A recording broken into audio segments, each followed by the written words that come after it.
Okay, so chapter 13 general group trends of representative elements, इसमें हम lecture 2 discuss करने वाले हैं। फर्स्ट टाइम लेक्चर 1 हमारा डिस्कस हुआ था। सो लेक्चर 2 में हम डिस्कस करेंगे यहाँ पर दिस इज आयनाइजेशन पोटेंशियल या आयनाइजेशन एनर्जी। ठीक है, लास्ट टाइम पिछली क्लास में जो कल हमने डिस्कस किया था एटॉमिक रेडियस को डिस्कस किया था। तो एटॉमिक रेडियस में मैंने ट्रेंड आपको बताया था कि टॉप से बॉटम या लेफ्ट से राइट का ट्रेंड क्या है। आज जो लेक्चर 2 हमारा हो रहा है चैप्टर 13 में general group trends of representative elements, इसके अंदर हम लोग सेकंड फैक्टर डिस्कस करने वाले हैं, सेकंड एक ट्रेंड डिस्कस करने वाले हैं और ये है आयनाइजेशन पोटेंशियल, जिसको आयनाइजेशन एनर्जी भी कहा जाता है। ठीक है, इसको हम लोग शॉर्ट फॉर्म में आईपी लिख सकते हैं। ठीक है, तो आईपी से हम इसको जो है वो शो करते हैं, दिस इज आयनाइजेशन पोटेंशियल।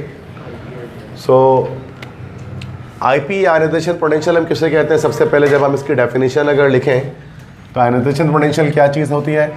तो the minimum amount of energy, the minimum amount of energy which is required to remove an electron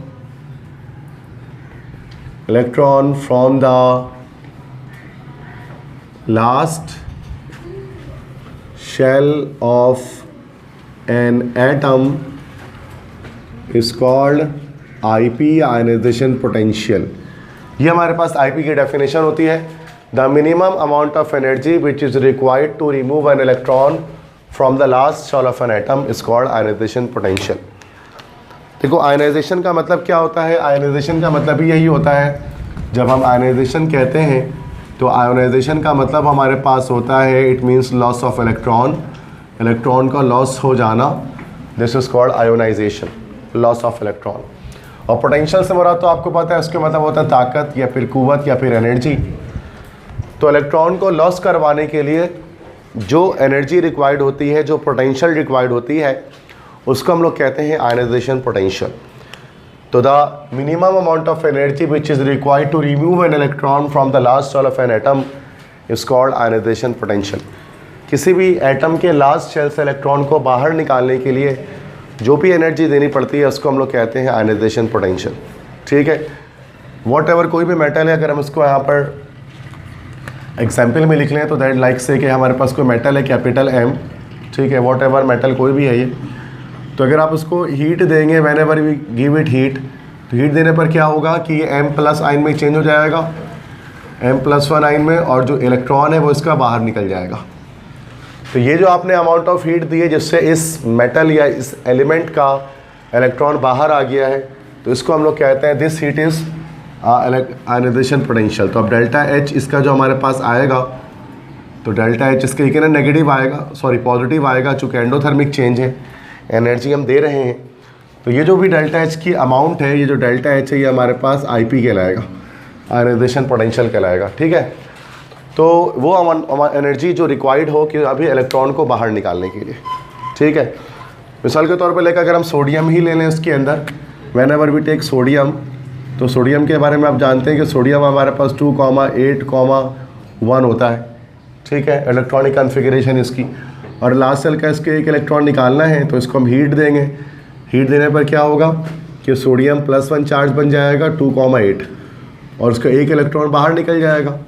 तो उसमें जो भी हीट एनर्जी हमने इसको दी होगी इस इलेक्ट्रॉन को बाहर निकालने के लिए, तो वो हमारा जो है this will be ionization potential या आयनाइजेशन एनर्जी। ठीक है, तो the amount of energy which is required to remove an electron from the last shell of an atom, किसी भी एटम के वैलेंस शेल से, लास्ट शेल को हम लोग यहाँ पर वैलेंस शेल भी कह सकते हैं ना भाई, तो ये आपको पता होना चाहिए कि वैलेंस शेल और लास्ट शेल एक ही चीज़ें होती हैं। तो किसी भी एटम के लास्ट शेल से, वैलेंस शेल से इलेक्ट्रॉन को रिमूव करने के लिए, इलेक्ट्रॉन को निकालने के लिए जो एनर्जी देनी पड़ती है उसको हम लोग कहते हैं आयनाइजेशन पोटेंशियल या आयनाइजेशन एनर्जी। ठीक है, अब इसकी यूनिट क्या हमारे पास आती है? Units of IP। तो IP की यूनिट हमारे पास ये आ सकती है कि हम इसको किलो जूल पर मोल में नाप सकते हैं चूँकि एनर्जी है, या फिर हम उसको किलो कैलोरी पर मोल में भी इसको मेजर कर सकते हैं। तो दोनों यूनिट्स हमारे पास होती हैं आयनाइजेशन पोटेंशियल की, किलो जूल पर मोल या किलो कैलोरी पर मोल। चूँकि एनर्जी की बात की जा रही है तो जूल या कैलोरी में यूनिट आएगी। उसके बाद देखते हैं कि इसके फैक्टर्स क्या है इसके, कब आयनाइजेशन एनर्जी ज़्यादा होती है, कब आयनाइजेशन एनर्जी कम होती है। तो दो ही फैक्टर्स हैं इसमें। सबसे पहली चीज़ फैक्टर याद रखेंगे कि ionization potential it is inversely proportional to number of shells. जितने ज़्यादा नंबर ऑफ शेल होंगे उतनी कम हमारे पास आईपी होगी, आयनाइजेशन पोटेंशियल होगी। रीज़न क्या है, जाहिर सी बात है, नंबर ऑफ शेल्स जब बढ़ेंगे, शेल्स बढ़ने से क्या होगा कि जो इलेक्ट्रॉन से न्यूक्लियस से दूर जाएंगे, है ना। अगर जिसके पास ज़्यादा शेल है उसका इलेक्ट्रॉन न्यूक्लियस से दूर है, और न्यूक्लियस क्या करता है, न्यूक्लियस का जो पॉजिटिव चार्ज है वो नेगेटिव चार्ज इलेक्ट्रॉन को अपने साथ बांध कर रखता है। और यही इलेक्ट्रॉन जब दूर जाना शुरू हो जाएगा, when it will move farther away from the nucleus, तो जाहिर सी बात है कि उसकी अट्रैक्शन न्यूक्लियस के साथ इतनी ज़्यादा नहीं होगी। जिससे क्या होगा कि उसको आराम से निकाल लिया जाए, कम एनर्जी देकर भी हम उसको एस्केप करवा लेंगे, एग्जिट करवा लेंगे। सिंपल क्यों, चूँकि इस वजह से जितना ज़्यादा शेल बढ़ता है आईपी वैल्यू उतनी कम होती है, आयनाइजेशन पोटेंशियल। समझ गए। तो मतलब सिंपल, जैसे कि एक बच्चा, अगर कोई एक छोटा बच्चा है, अगर वो अपने घर के सामने खेल रहा है, तो उसका क्या मतलब है कि लाइक उसको किडनैप करना बड़ा मुश्किल है, उसको वहाँ से उठा कर लेकर जाना मुश्किल है, क्योंकि अपने घर के ज़ेरे असर है, ज़ेरे साया है, वो घर के सामने। वही बच्चा अपने घर से 4 गली दूर अगर खेल रहा हो तो फिर उसको किडनैप करना ज़्यादा आसान है, क्योंकि वो अपने घर के अट्रैक्शन से बहुत दूर है। सेम इलेक्ट्रॉन के साथ भी यही होता है कि वो न्यूक्लियस के अट्रैक्शन से इतना दूर होता है ना, उसको निकालना उतना आसान होता है। कम एनर्जी खर्च करके आप उसको बाहर निकाल सकते हैं। दैट्स हम कहते हैं कि जैसे नंबर ऑफ शेल्स बढ़ते हैं तो हमारा आईपी वैल्यू कम होना शुरू हो जाता है। एटॉमिक रेडियस का उल्टा ट्रेंड है ये। एटॉमिक रेडियस में क्या आता है, नंबर ऑफ शेल बढ़ने से एटॉमिक रेडियस बढ़ता था, लेकिन आईपी वैल्यू कम होती है, रिवर्स हो जाता है इसका। ठीक है। इसी तरह से अगर हम न्यूक्लियर चार्ज की बात करेंगे तो ये जो आयनाइजेशन पोटेंशियल है it will be directly proportional to magnitude of nuclear charge. अभी न्यूक्लियर चार्ज के डायरेक्टली प्रोपोर्शनल हो जाएगा, सिंपल, क्योंकि न्यूक्लियर चार्ज से मुराद यहाँ पर हमारे पास क्या है, प्रोटॉन्स। ठीक है भाई। तो और आपको मैंने कल भी बताया था कि जब हम नंबर ऑफ प्रोटॉन्स बढ़ते हैं तो शेल श्रिंक होता है। जब शेल श्रिंक होगा तो क्या होगा कि वो न्यूक्लियस के करीब आ जाएंगे इलेक्ट्रॉन्स, उसको निकालना मुश्किल हो जाएगा। तो जितना ज़्यादा, अगर एक ही शेल, अगर मान लेते हैं कि 5 अलग अलग एटम्स हैं हमारे पास और पाँचों के पास जो है वो 2-2 शेल्स हैं, लेकिन पाँचों के एटॉमिक नंबर डिफरेंट है, न्यूक्लियर चार्ज डिफरेंट है, तो जिसका न्यूक्लियर चार्ज ज़्यादा होगा ना उसके इलेक्ट्रॉन को निकालना ज़्यादा मुश्किल होगा। चूँकि न्यूक्लियर चार्ज बढ़ने से क्या होगा, शेल में श्रिंकिंग इफेक्ट क्रिएट हो जाएगी। जब वो शेल श्रिंक होगा, कंप्रेस होगा, तो क्या होगा, इलेक्ट्रॉन को निकालना उससे मुश्किल होगा, चूँकि वो न्यूक्लियस से करीब आएगा। तो ये 2 फैक्टर्स हैं। यही 2 फैक्टर एटॉमिक रेडियस में रिवर्स चलते थे, उल्टे चलते थे। और यहाँ पर सिंपल चल रहा है कि नंबर ऑफ शेल के डायरेक्टली इन्वर्सली प्रोपोर्शनल है और न्यूक्लियर चार्ज के हमारे पास ये डायरेक्टली प्रोपोर्शनल है। अब इसको अगर हम फैक्टर्स तो हो गया, अगर हम ग्रुप ट्रेंड्स की बात कर लें, अगर हम इसका ट्रेंड देखें तो सबसे पहले मैं आपको बताता हूँ कौन सा ट्रेंड भाई, टॉप से बॉटम का ट्रेंड। ठीक है। तो from top to bottom in a group in periodic table, तो आयनाइजेशन पोटेंशियल क्या होगी, IP वैल्यू डिक्रीज हो जाएगी, डिक्रीजेस। क्यों डिक्रीज होगी, due to increase in number of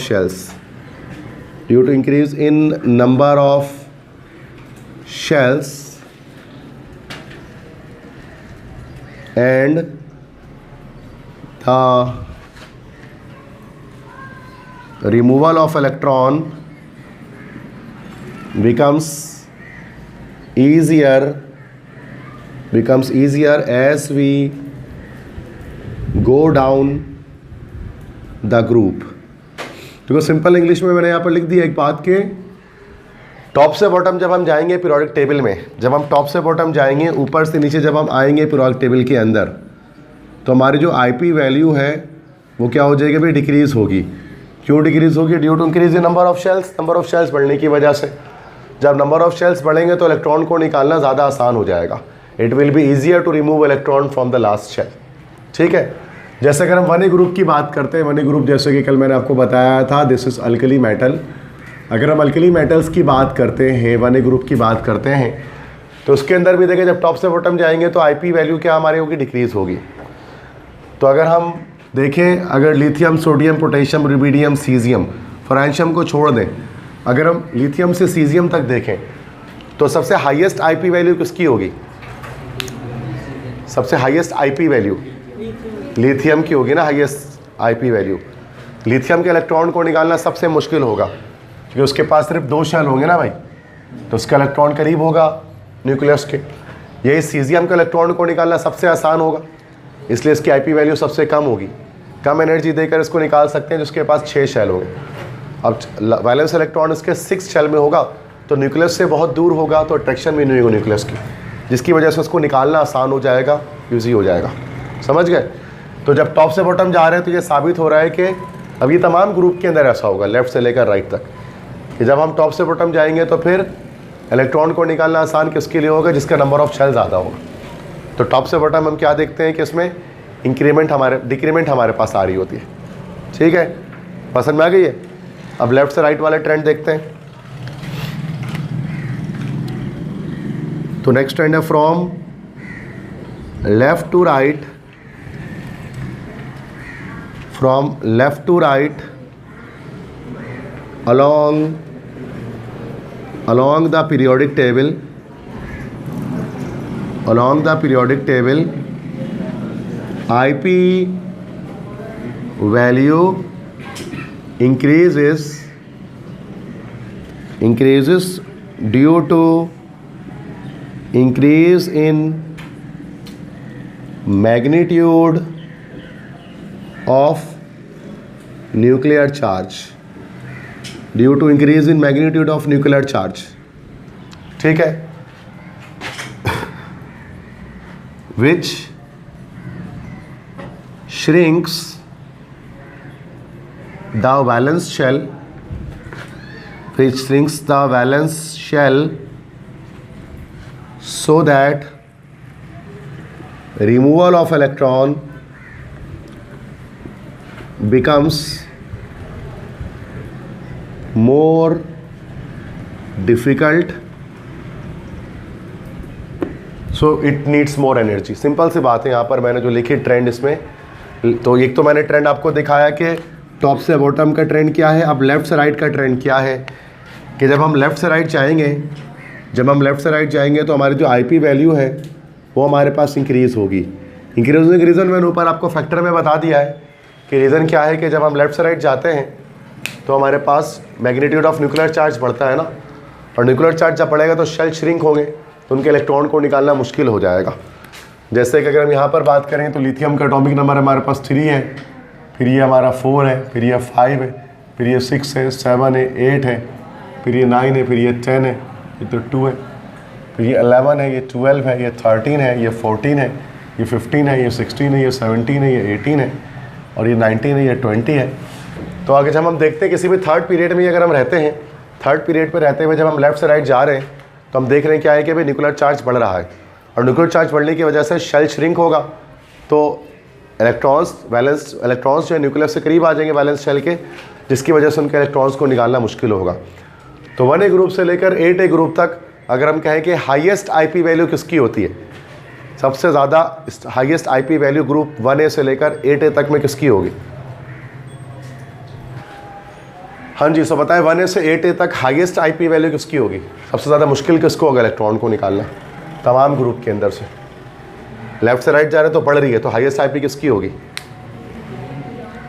मतलब एलिमेंट ने ग्रुप बता देना। 8A ग्रुप की मैं ग्रुप पूछ रहा हूँ, 8A ग्रुप की, ठीक है।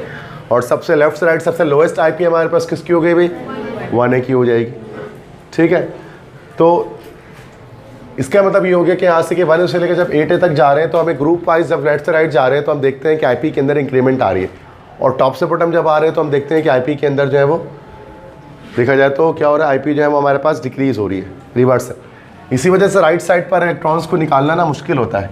फ्लोरीन, क्लोरीन, ब्रोमीन के इलेक्ट्रॉन को निकालते नहीं, इसलिए इलेक्ट्रॉन लॉस करने के इलेक्ट्रॉन गेन करने पर फोकस करते हैं, ये गेन करते हैं, चूँकि इलेक्ट्रॉन निकालना बड़ा मुश्किल है यहाँ से, ठीक है ना। और आपको ये भी पता है कि आईपी वैल्यू जिसकी कम होती है वो मेटेलिक कैरेक्टर भी रखेगा, इलेक्ट्रोपॉजिटिव होगा वो। इस वजह से ये सारे मेटल्स होते हैं, मेटल्स आराम से इलेक्ट्रॉन को लॉस कर देते हैं। दैट्स वाई लेफ्ट साइड पे आपको सारे मेटल्स दिखते हैं और राइट साइड पे आपको नॉन मेटल्स दिखते हैं। चूँकि आराम से इलेक्ट्रॉन लॉस कर सकते हैं और उनको इलेक्ट्रॉन लॉस करना मुश्किल है। तो इलेक्ट्रॉन जिसको लॉस करना मुश्किल होता है तो सिंपल सी बात है कि वो हमारे नॉन मेटल्स होते हैं। यहाँ से चलती है ना भाई, अगर आपने देखा होगा इधर से बोरॉन से अगर हम एक तिरछी लकीर ड्रॉ करते हैं इधर से कट करते हुए, डायगोनल कटिंग आपको पता नहीं है, मेटालॉइड की जो है वो ये कटिंग चलती है। ये सारे मेटालॉइड्स हमारे पास हो गए। इस तरह से जर्मेनियम से एक चलती है। तो ये 1 2 3 4 5 6 7 8 ये 8 एलिमेंट्स हमारे पास मेटालॉइड्स होते हैं। और मेटालॉइड्स की इस तरफ सारे के सारे नॉन मेटल्स हैं और इस तरफ मेटालॉइड्स के सारे मेटल हैं। तो आप देख सकते हैं कि लेफ्ट साइड पर जहाँ पर आईपी वैल्यू कम आ रही है वहाँ पर मेटल्स आ रहे हैं, और राइट साइड पर जहाँ पर आईपी वैल्यू ज़्यादा आ रही है वहाँ पर नॉन मेटल्स आ रहे हैं। क्योंकि मेटल्स इलेक्ट्रॉन लूजिंग टेंडेंसी रखते हैं, इलेक्ट्रॉन लॉस करने की सलाहियत रखते हैं, इलेक्ट्रो पॉजिटिव होते हैं। इसी के बरक्स जो नॉन मेटल्स होते हैं वो इलेक्ट्रॉन गेनिंग टेंडेंसी रखते हैं, इलेक्ट्रोनेगेटिव कैरेक्टरिस्टिक रखते हैं, इलेक्ट्रॉन गेन करने की सलाहियत रखते हैं। दैट्स वाई ये नॉन मेटल्स होते हैं सारे के सारे। बात समझ में आ गई? तो मसला ठीक है बेटा। इलेक्ट्रोनेगेटिविटी थर्ड ट्रेंड पे आते हैं, बर्क मनफियत। ऐसे ही बोला उर्दू में, ज़रूरत नहीं लिखने की, मैं तुम्हें बताना चाह रहा हूँ उर्दू कितनी मुश्किल होती है। ठीक है, तो इलेक्ट्रोनेगेटिविटी किससे कहा जाता है? What is electronegativity? पहले इसको डिफाइन कर देते हैं। तो the power of an atom, the power of an atom to attract the shared pair of electron towards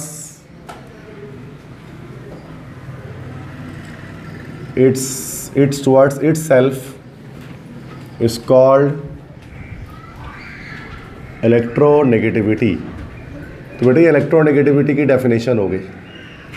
The power of an atom to attract the shared pair of electron towards itself is called electronegativity।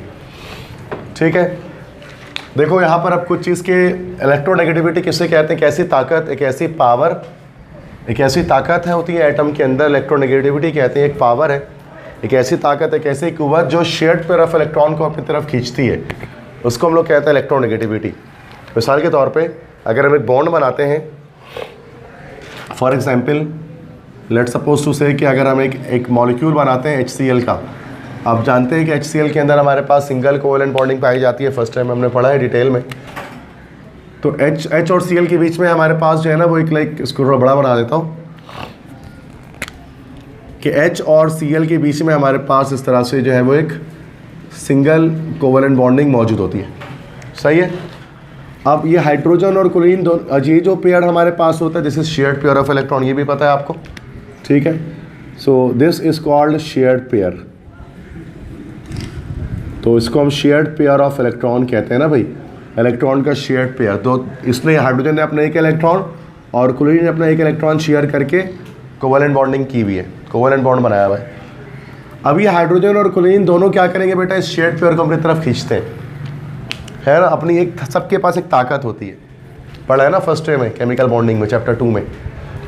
दोनों के पास अपनी अपनी एक ताकत है। अब इसके पास जो ताकत है, मान लेते हैं कि हाइड्रोजन के पास ताकत है 2.1 और क्लोरीन के पास जो ताकत है वो कितनी है? 3.0। अब ये 2.1 और 3.0 वैल्यूज़ क्या हैं? They are electronegativity values. ये वो पावर है इनके पास जिससे क्या कर रहा है, वो शेयर्ड पेयर ऑफ इलेक्ट्रॉन को अपनी तरफ खींच रहा है। अब आप देख सकते हैं कि हाइड्रोजन के पास कम ताकत है, क्लोरीन के पास इलेक्ट्रॉन को खींचने की ताकत ज़्यादा है। ठीक है, तो ये क्या करेगा? इलेक्ट्रॉन को अपनी तरफ खींच लेगा और इस पर हमारे पास नेगेटिव चार्ज आता है पार्शियली, और यहाँ पर हमारे पास पार्शियली पॉजिटिव चार्ज आ जाता है। और इस तरह से ये बॉन्ड हमारे पास, आपको पता है कैसा बॉन्ड बन जाता है? याद है? पोलर कोवेलेंट बॉन्ड पढ़ा था ये, कि पोलर कोवेलेंट बॉन्ड की फॉर्मेशन हो जाती है हेटेरोडायटोमिक मॉलिक्यूल के अंदर। तो ये इलेक्ट्रोनेगेटिविटी क्या चीज़ होती है? इलेक्ट्रॉन्स को खींचने की ताकत, शेयर्ड पेयर ऑफ इलेक्ट्रॉन को खींचने की ताकत। इसी को हम ये भी कह सकते हैं कि इलेक्ट्रोनेगेटिविटी क्या चीज़ है? This is electron gaining tendency of atom. Atom की इलेक्ट्रॉन को गेन करने की जो सलाहियत है, टेंडेंसी है, ये कहलाती है इलेक्ट्रोनेगेटिविटी। जिसके अंदर इलेक्ट्रॉन को गेन करने की टेंडेंसी ज़्यादा है तो वो हम कह सकते हैं कि वो ज़्यादा इलेक्ट्रोनेगेटिव है, और जिसके अंदर ये टेंडेंसी कम है वो कम इलेक्ट्रोनेगेटिव है, सिंपल। अब इसकी और चीज़ें देखते हैं कि इसकी यूनिट क्या होती है। इसकी यूनिट के बारे में याद रखिए कि इसकी यूनिट कोई नहीं होती है, नो यूनिट। तो हमने पढ़ा है कि भाई इलेक्ट्रोनेगेटिविटी की यूनिट कोई नहीं होती है। ये जैसे एक रिलेटिव टर्म है जिसमें हम रिलेट कर रहे हैं डिफरेंट स्ट्रेंथ को, तो उसकी there is no unit of electronegativity, ठीक है। और लेकिन जो वैल्यूज़ हैं तो ये सिर्फ वैल्यूज़ होती हैं जिनको डिटरमाइन किया था एक साइंटिस्ट ने, ठीक है। तो इलेक्ट्रोनेगेटिविटी वैल्यूज़ जो है ना, electronegativity values were calculated by, इसको कैलकुलेट किस साइंटिस्ट ने किया था, नाम याद है किसी को? कैलकुलेटेड बाय नहीं पता, नाम उसका था लिनस पॉलिंग। तो लिनस पॉलिंग वो साइंटिस्ट था जिसने क्या किया था कि इलेक्ट्रोनेगेटिविटी वैल्यूज़ को कैलकुलेट किया था। और इसी ने एक स्केल बनाई थी, जो स्केल हमें पता है लिनस पॉलिंग ने बनाई थी, और इसी को हम लोग कहते हैं this is called polling scale. उस पॉलिंग स्केल के अंदर उसने क्या किया था कि अलग अलग एलिमेंट्स को अलग अलग वैल्यूज़ दे दी थी इलेक्ट्रोनेगेटिविटी की, कुछ ना कुछ दी थी। आपको याद क्या रखना है कि हाईएस्ट और लोएस्ट वैल्यू किसकी होती है। तो अगर हम कह सकते हैं कि हाईएस्ट इलेक्ट्रोनेगेटिविटी को E.N से भी शो करते हैं। हाईएस्ट इलेक्ट्रोनेगेटिविटी किसकी होती है पता है सबको? फ्लोरीन की होती है, बिल्कुल सही कहा, F। फ्लोरीन की वो कितनी होती है? 4.0 होती है। और अगर हाईएस्ट के बाद अगर हम लोएस्ट बात करें, लोएस्ट इलेक्ट्रोनेगेटिविटी किसकी होती है? या सीजियम की होती है, CS जिसका सिंबल होता है, और वो होती कितनी है? 0.7। बाकी सब के उसके बीच में होती है, 0.7 और 4.0 के बीच में होती है। बस ये सीजियम के हमें पता है कि 0.7 है और फ्लोरीन की 4.0 है, बाकी सब के उसके इन बिटवीन है। सही है। अब आ जाते हैं इसके फैक्टर्स और ट्रेंड वगैरह, ये चीज़ें चेक करते हैं कि इलेक्ट्रोनेगेटिविटी का ट्रेंड क्या है। मेन तो हमें ट्रेंड पढ़ना है, तो मैं जस्ट डेफिनेशन बता रहा हूँ, थोड़ा बेसिक कॉन्सेप्ट, जिसका बेसिक कॉन्सेप्ट नहीं है वो क्लियर हो जाए इलेक्ट्रोनेगेटिविटी के बारे में। अब आ जाते हैं हम यहाँ पर फैक्टर्स को देखते हैं, क्या फैक्टर्स है इसके। तो भाई दो फैक्टर्स होंगे और सेम IP वाला फैक्टर है। पहला फैक्टर यही कि electronegativity is directly proportional to number of, inversely proportional to number of shell. जितना ज़्यादा नंबर ऑफ शेल होगा उतनी कम इलेक्ट्रोनेगेटिविटी होगी। चूँकि देखो इलेक्ट्रॉन को खींचता कौन है बेटा? न्यूक्लियस। इलेक्ट्रॉन को खींचता कौन? न्यूक्लियस खींचता है इलेक्ट्रॉन को अपने पास। और शेयर्ड पेयर कहाँ होता है बेटा? शेयर्ड पेयर होता है वैलेंस शेल में। क्योंकि बॉन्डिंग आप सबको पता है कि वैलेंस शेल से होती है, लास्ट शेल से होती है। और वैलेंस शेल जितना दूर होगा न्यूक्लियस से उतना ज़्यादा मुश्किल होगा ना खींचना, और वैलेंस शेल जितना करीब होगा उतना आसान होगा खींच लेना। तो अब अगर छोटे एटम्स हैं तो उनकी इलेक्ट्रोनेगेटिविटी ज़्यादा होगी, और एटम्स का साइज़ बड़ा हो जाए, शेल्स बढ़ जाए, तो इलेक्ट्रोनेगेटिविटी कम हो जाएगी। क्योंकि शेयर्ड पेयर न्यूक्लियस से दूर जाता रहेगा, और शेयर्ड पेयर जितना दूर जाएगा उसको खींचना इतना मुश्किल होगा। सही है। तो फर्स्ट तो electronegativity inversely proportional to number of shell है। देखो सेकेंडरी की केमिस्ट्री में ना न्यूमेरिकल मैंने कल बताया था एक भी नहीं है, there is zero numerical and zero derivations, there are just concepts which you need to learn. ठीक है ना बेटा? कॉन्सेप्ट है जो आपको सीखना है, जो आपको पढ़ना है। ऐसे तो कहा जाता है इनऑर्गेनिक केमिस्ट्री जो हम पढ़ रहे हैं चैप्टर 13 वो रट्टा है, वो याद करने की चीज़ें हैं, तो बिल्कुल याद ही करना है। बट समझ के याद करने से क्या होता है, जल्दी याद हो जाता है। जैसे अब ज़ूलॉजी और बॉटनी में होता है, ज़ूलॉजी बॉटनी में तो फुल रट्टा है, जो मेडिकल के स्टूडेंट उनको पता है। बट समझना तो ज़रूरी है ना भाई कि रट्टा कितना मारेंगे आप, जब तक आप उसको समझेंगे ही नहीं। सही है, इतने बड़े बड़े सवाल जवाब थोड़ी ना याद हो सकते हैं। तो सेकंड फैक्टर देखो, सेकंड फैक्टर क्या होगा? न्यूक्लियर चार्ज का। इलेक्ट्रोनेगेटिविटी डायरेक्टली प्रोपोर्शनल हो जाएगी न्यूक्लियर चार्ज के, मैग्नीट्यूड ऑफ न्यूक्लियर चार्ज। जितना ज़्यादा न्यूक्लियर चार्ज होगा उतनी ज़्यादा इलेक्ट्रोनेगेटिविटी। अब आप कॉमन सेंस आपका क्या कहता है? जब न्यूक्लियर चार्ज बढ़ेगा तो शेल श्रिंक होगा, जब शेल श्रिंक होगा तो जो शेयर्ड पेयर है वो न्यूक्लियस से करीब आएगा, तो न्यूक्लियस उसको ज़्यादा खींच पाएगा, इलेक्ट्रोनेगेटिविटी बढ़ जाएगी। जितना तो ठीक है, न्यूक्लियर चार्ज बढ़ने से शेल छोटा होता है, एटम छोटे हो जाते हैं, एटम जब छोटे होंगे तो इलेक्ट्रोनेगेटिविटी बढ़ेगी। दैट्स वाई जितना ज़्यादा न्यूक्लियर चार्ज का मैग्नीट्यूड होगा उतना ज़्यादा हम कह सकते हैं कि इलेक्ट्रोनेगेटिविटी हमारे पास होगी। ठीक है। तो और ये भी आप जानते हैं इलेक्ट्रोनेगेटिविटी हाई जो हमारे पास इलेक्ट्रोनेगेटिविटी होती है हमेशा वो किसकी होती है, नॉन मेटल्स की होती है। जो कभी मैंने बताया कि वो इलेक्ट्रॉन गेनिंग टेंडेंसी रखते हैं, और जो मेटल्स होते हैं उनकी इलेक्ट्रोनेगेटिविटी हमेशा कैसी होती है, लो होती है। चूँकि मेटल्स इलेक्ट्रॉन गेनिंग टेंडेंसी रखते ही नहीं है, बल्कि क्या रखते हैं, इलेक्ट्रॉन लूजिंग टेंडेंसी रखते हैं। एक बेसिक कॉन्सेप्ट है जो मैं आज आपको बता रहा हूँ, ठीक है। तो आपने 9th क्लास से पढ़ते हुए आए होंगे ना, मेटल और मेटल के डिफरेंस आता है, तो metal will they can loss electron easily, they electropositive, ऐसा याद किया होगा ना, तो वही चीज़ है। फैक्टर्स के बाद हम इसके जस्ट ट्रेंड्स की बात करते हैं। बेटा ट्रेंड्स क्या है इसके, दोनों ट्रेंड बात करें, ग्रुप ट्रेंड भी और पीरियोडिक ट्रेंड भी। तो पहले एक पैराग्राफ में ग्रुप ट्रेंड बता देते हैं। टॉप से बॉटम तो आपको पता लग गया है, तो टॉप से बॉटम क्या होने वाला है, इलेक्ट्रोनेगेटिविटी डिक्रीज होने वाली है, ठीक है। तो from top to bottom in a group, electronegativity को EN से शो करते हैं। इलेक्ट्रोनेगेटिविटी क्या होता है बेटा, डिक्रीज होती है। क्यों डिक्रीज होती है, due to increase in number of shell. Number of shell के बढ़ने की वजह से क्या होता है कि इलेक्ट्रोनेगेटिविटी हमारे पास डिक्रीज हो जाती है, ठीक है। और अगर हम लेफ़्ट से राइट बात करें तो फ्रॉम लेफ़्ट टू राइट, उल्टे से यहाँ से सीधे हाथ की तरफ जाएंगे, अलॉन्ग आ पीरियड पर, तो क्या होगा, इलेक्ट्रोनेगेटिविटी हमारे पास यहाँ पर इंक्रीज होगी। इंक्रीज क्यों होगी, due to increase in magnitude of nuclear charge. सही बेटा, तो बड़ी आसान सी बात है कि टॉप से बॉटम जा रहे हैं तो उस सूरत में डिक्रीज हो रही है, लेफ़्ट से राइट जा रहे हैं तो इंक्रीज हो रही है। तो जब हम टॉप से बॉटम जाएंगे, अगर मैं इसको डायग्रामेटिकली शो करूं तो इलेक्ट्रोनेगेटिव टॉप से बॉटम जाने में क्या हो रही है, भी डिक्रीज हो रही है।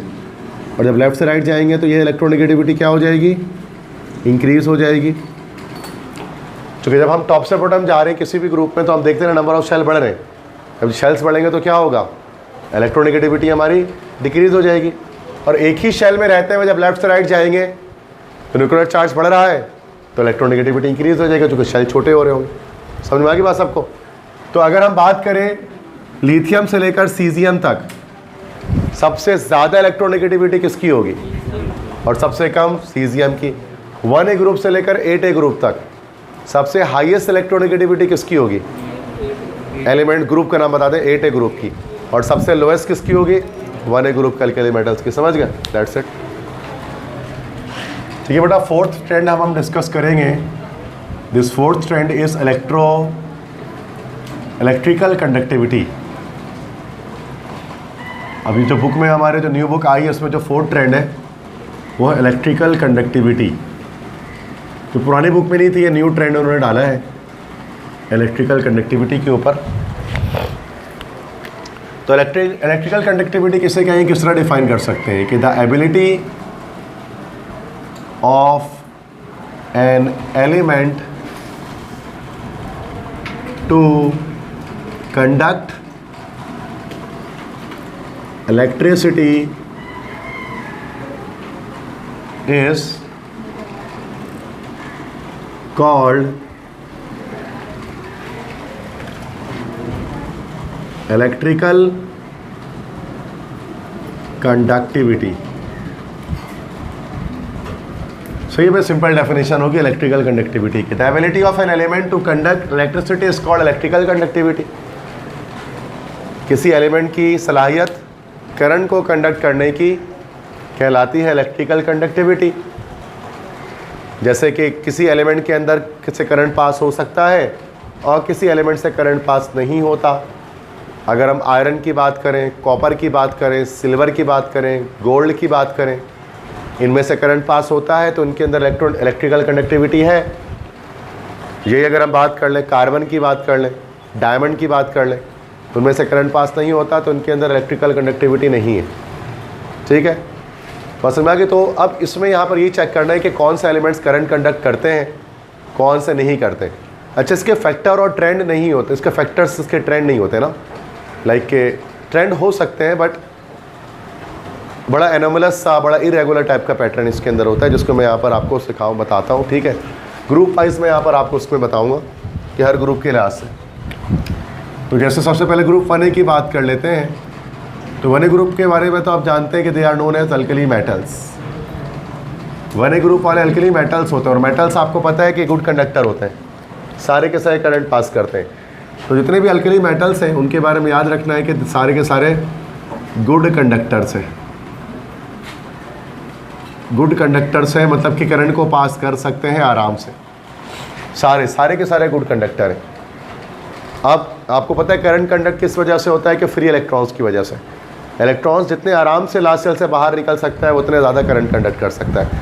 और टॉप से बॉटम में हम जानते हैं कि सीजियम के इलेक्ट्रॉन्स को निकालना ज़्यादा आसान होता है बनिस्बत लिथियम के। तो हम इस तरह से ये भी कह सकते हैं कि गुड कंडक्टर होते हैं, और टॉप से बॉटम जब हम जाते हैं तो ये जिनकी इलेक्ट्रिकल कंडक्टिविटी है वो क्या हो रही होती है, इंक्रीज़ हो रही होती है। क्यों इंक्रीज़ हो रही होती है? जो इलेक्ट्रॉन निकलना आसान हो जाता है, दैट्स वाई। करंट तो सारे ही कंडक्ट करते हैं, लेकिन सीजियम रुबीडियम ये ज़्यादा करंट कंडक्ट करेंगे लिथियम सोडियम के मुकाबले में। समझ में आ रही बात? तो ये पहला हमारे पास आ गया। अब ग्रुप 2A की बात कर लेते हैं। इसको हम लोग कह रहे हैं they are called alkaline earth metals. अब ये भी सारे के सारे मेटल्स है ना बच्चों, अब ये सारे के सारे मेटल्स हैं, तो ये भी हमारे पास क्या है, गुड कंडक्टर्स हैं। ये भी करंट को पास कर सकते हैं, और इनमें भी टॉप से बॉटम जब हम जाएंगे तो इलेक्ट्रिकल कंडक्टिविटी क्या हो जाएगी, 2A ग्रुप में इंक्रीज़ हो जाएगी। बेरिलियम, मैग्नीशियम, कैल्शियम सबसे करंट पास हो सकता है, सारे के सारे मेटल्स हैं, ठीक है। अच्छा, अब अगर 2A और 1A में कंपेयर करेंगे ना, तो ज़्यादा अच्छे कंडक्टर जो है ना, तो ऐसे 1A वाले होंगे कि 2A वाले होंगे, क्योंकि 1A वाले इलेक्ट्रॉन आराम से लॉस कर सकते हैं, दैट्स वाई, ठीक है। तो हम इसमें पीरियड वाइज भी करंट को हम चेक कर सकते हैं, लाइक ना। अब उसके बाद ग्रुप 3 में आ जाओ। ग्रुप 3A में देखो, याद रखना, ग्रुप 3A में आपको एक बोरॉन मिलता है। बोरॉन एक मेटालॉइड है, ठीक है, या सेमीकंडक्टर हम कहते हैं कि बोरॉन या नॉन मेटल है देखा जाए तो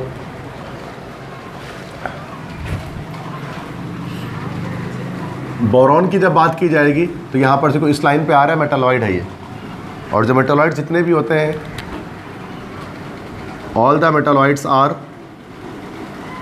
जितने भी मेटालॉइड्स होते हैं जिनमें मेटल नॉन मेटल दोनों की कैरेक्टरिस्टिक पाई जाती है।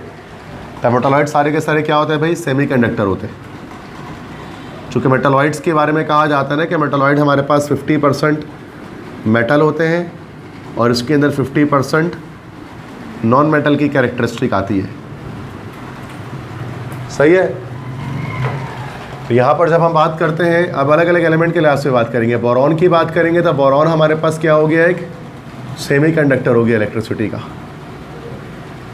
उसके मेटालॉइड रेंज में। और बाकी रेस्ट ऑफ द एलिमेंट्स जो एल्यूमिनियम है, गैलियम है, इंडियम है, थेलियम है, ये सारे के सारे चूँकि मेटल्स हैं तो सब के सब क्या कहलाएंगे भाई, they are called good conductors.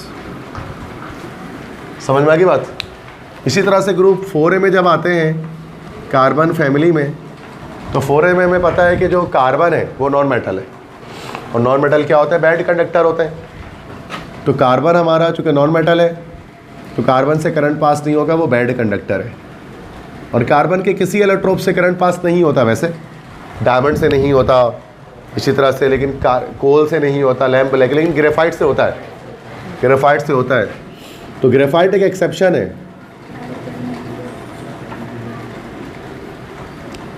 तो ऐसे कार्बन को नॉर्मली कहा जाता है कि कार्बन बैड कंडक्टर है, लेकिन कार्बन के अंदर भी जो ग्रेफाइट है ना उससे करंट पास हो जाता है, वो एक्सेप्शन है, वो एक एलोट्रोप है। कार्बन के ऐसा एलोट्रोप पढ़ा था ना ग्रेफाइट के बारे में, जिससे करंट पास होता है, चूँकि वो लेयर्स चल रही होती है, हेक्सागोनल लेयर्स। तो उन लेयर्स में क्या होता है कि एक फ्री इलेक्ट्रॉन होता है, फर्स्ट ईयर में पढ़ाया था आपको, तो उससे करंट पास हो पाता है। इसी तरह से कार्बन के बाद नीचे जो सिलिकॉन है और जर्मीनियम है, इसके बारे में आप जानते हैं। सिलिकॉन एंड जर्मीनियम ये दोनों के दोनों मेटालॉइड्स होते हैं, सेमीकंडक्टर होते हैं। इससे हम जो है वो नॉर्मली इलेक्ट्रॉनिक सर्किट्स वगैरह, आईसी वगैरह ये सब चीज़ें बना रहे होते हैं ना, सिलिकॉन जर्मीनियम से। तभी सिलिकॉन वैली कहा जाता है जहाँ पर कंप्यूटर साइंसेस बहुत ज़्यादा उरूज पाती हैं। तो सिलिकॉन जर्मीनियम ये कंप्यूटर वगैरह बनाने में बड़ा इस्तेमाल है इसका। सेमीकंडक्टर्स कहा जाता है, ट्रांजिस्टर्स वगैरह बनाते हैं।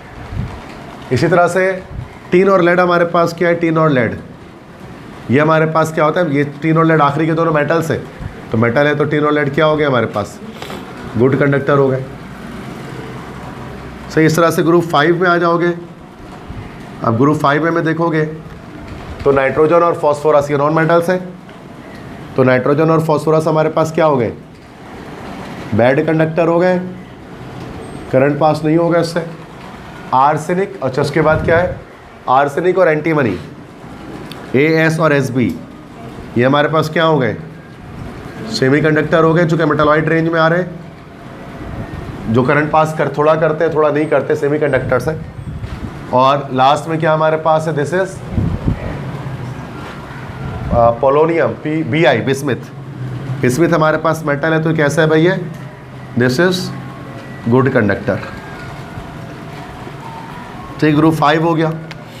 इस तरह से अगर हम ग्रुप 6 की बात करते हैं, ऑक्सीजन फैमिली की बात करते हैं, तो उसमें ऑक्सीजन, सल्फर, सेलेनियम, शुरू के तीनों, ऑक्सीजन, सल्फर, सेलेनियम, ये तीनों नॉन मेटल्स हैं।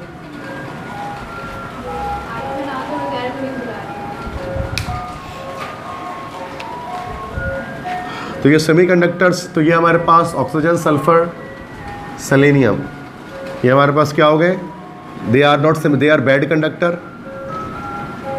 ये बैड कंडक्टर हो गए। सही है।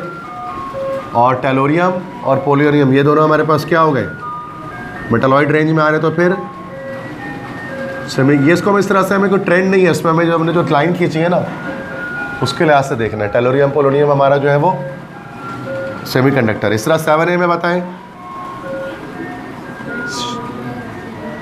फ्लोरीन, क्लोरीन, ब्रोमीन, आयोडीन सब क्या हो गए हमारे पास लाइन से, बैड कंडक्टर हो गए, इन सब से करंट पास नहीं होता, गैसेस है नहीं है, ये सारे के सारे बैड कंडक्टर हैं। और जब बात करेंगे कि उसकी भाई एस्टेटीन की, तो एस्टेटीन मेटालॉइड में आ रहा है, तो एस्टेटीन क्या है, एक सेमीकंडक्टर। सही है, बिल्कुल। इसी तरह से ग्रुप 8A की बात की जाती है, तो 8A में तो सारे के सारे नॉन मेटल्स हैं ना, सारे गैसेस हैं, तो ऑल आर, सारे के सारे क्या होंगे, बैड कंडक्टर होंगे। समझ में आ गई बात सबको। तो ये इलेक्ट्रिकल कंडक्टिविटी हो गया यहाँ पर कंप्लीट।